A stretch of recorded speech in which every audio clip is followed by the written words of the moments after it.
ఒక్క నిమిషం మేడం. ఇందాక కోటేశ్వర గారు చెప్తున్నారు ముందే మా చిత్తశుద్ధి నిరూపించుకోవాల్సింది అనే విధంగా తను చెప్తున్నాడు. చిత్తశుద్ధి అంటే తనకేందో నాకు అర్థం కాలేదు, కానీ కొద్దిగా నేను చెప్తాను. ఒక పిల్లోడు ఒక కాలేజీని నమ్మేసి ఒక ఇంటర్మీడియట్ లో జాయిన్ అయ్యాడు. మీ మీద అభిప్రాయంతో కృష్ణారెడ్డి గారు మంచిగా వచ్చి మీ కృష్ణారెడ్డి గారు ఈ కథలు కాదు కావాల్సింది. అస్సాంలో మీరు ఉన్నటువంటి సీట్లకి ఎన్ని సీట్లకి ఎంతమంది మహిళలకు ఇచ్చారు, బెంగాల్లో ఎన్ని సీట్లకి ఎంతమందికి ఇచ్చారు, ఇవి చెప్పండి. చిత్తశుద్ధి నేను అడిగింది అది. మీరు ఈ ఎలక్షన్ లో మీరు ఇచ్చి ఉంటే మీకు ఎలక్షన్లు పోటీకే కావాలి. మీరు ఇప్పుడు ఈ బిల్లు కంటే ముందే మీరు కొంతమందికి మహిళలకు 33% రిజర్వేషన్ ఇచ్చి మీ సిద్ధశుద్ధిని నిరూపించుకోవాలనే విధంగా మీరు మాట్లాడారు. నేను అదే మాట్లాడాను. దానికే సమాధానం మీకు చెప్తున్నాను సార్. దానికే మీకు సమాధానం నేను చెప్తున్నాను. చిత్తశుద్ధి అనేది నా మీద ఉన్నంత మాత్రాన, క్లాస్ లోకి వచ్చినంత మాత్రాన, పిల్లడు కాలేజీలో జాయిన్ అయినంత మాత్రాన పాస్ చేయలేడు. కొన్ని సందర్భాలు, కొన్ని పరిస్థితులు అవన్నీ వచ్చినప్పుడే దానికి సంబంధమైన నిర్ణయాలు జరుగుతాయి.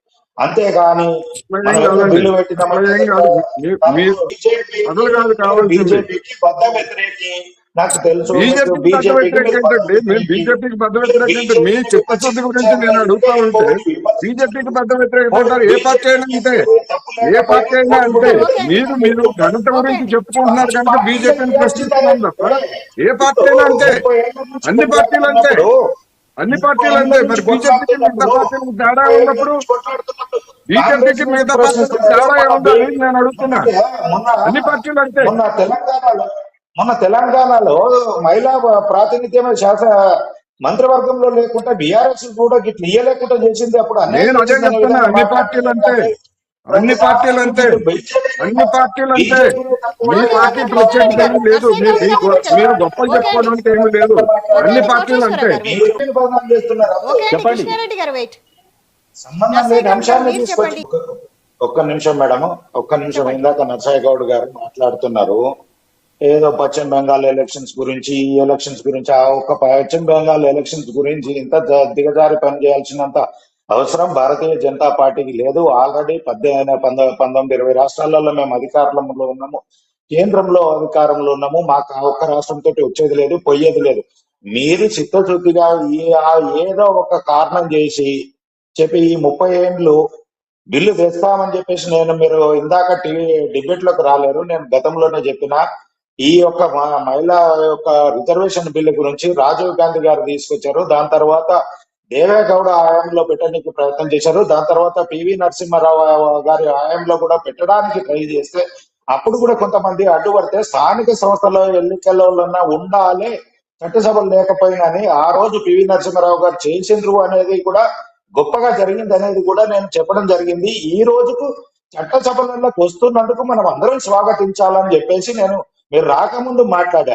మీరు ఏదో ఇప్పుడే మేమే తీసుకొచ్చినా మీరు తీసుకొచ్చిండ్రనలే, మీరు మాట్లాడలేదంటే మీరు పూర్తిగా చూడండి.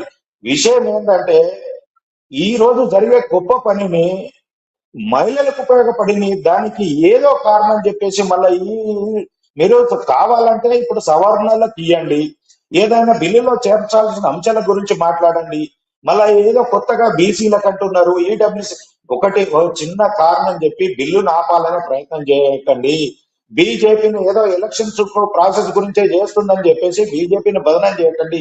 మీరు ఏదైనా క్రెడిట్ తీసుకోవాలనుకుంటే ఇప్పుడు ఏదైతే తీసుకొచ్చిందో మేమే మొదట ఈ యొక్క చట్టానికి రూపకల్పన అన్నాము, మేమే ఈ అంశాన్ని లేవనెత్తాము. ఈ రోజుకైనా కార్యాచరణకు వస్తుంది. బీజేపీ ఏదైతే తీసుకొస్తుందో దానికి మేము మద్దతు ఇస్తున్నామని చెప్పండి. కానీ దానికి ఏదో వంకలు పెట్టి, దానికి ఏదో కొండీలు పెట్టి, దాన్ని బిల్లును బీజేపీకి అవకాశంగా చేస్తుందనే విధంగా మీరు మాట్లాడి మళ్ళీ బీజేపీ ఆ మహిళా బిల్లును అడ్డుకట్టే విధంగా ఈ యొక్క బిల్లును మీరు అంటున్నారు తర్వాత తీసుకురావచ్చు అనేది.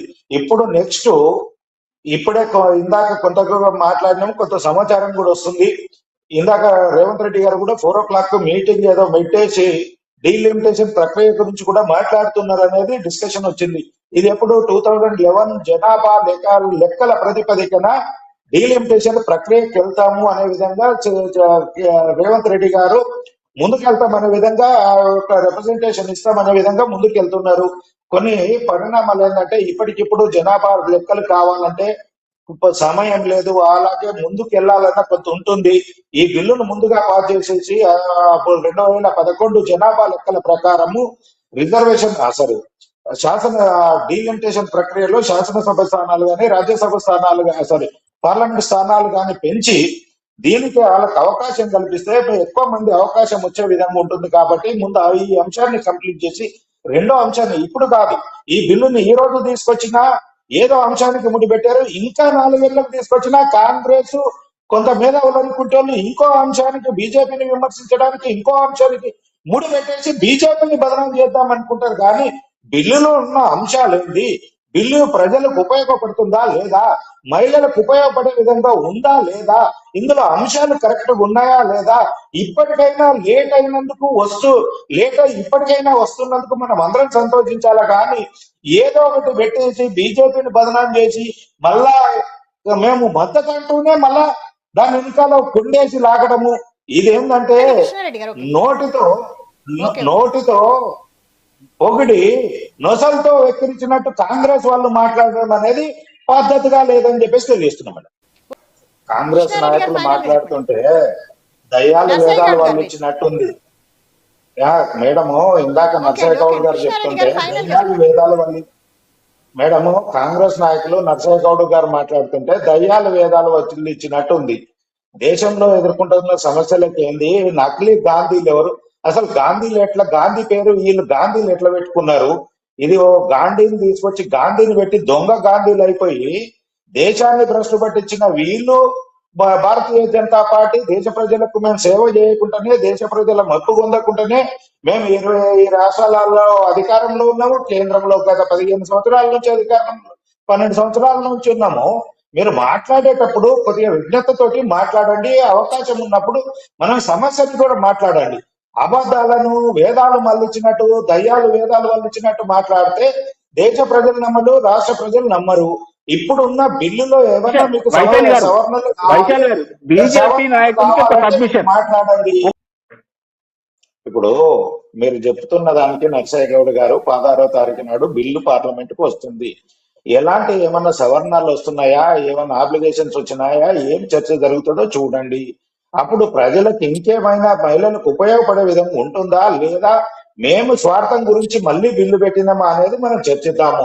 అంతేగాని అదేం కాకముందే మనము బట్టకాల్చి మీదేసేసి బీజేపీ నర్సయ్య గౌడ్ గారు, కృష్ణారెడ్డి గారు, కోటేశ్వరరావు గారు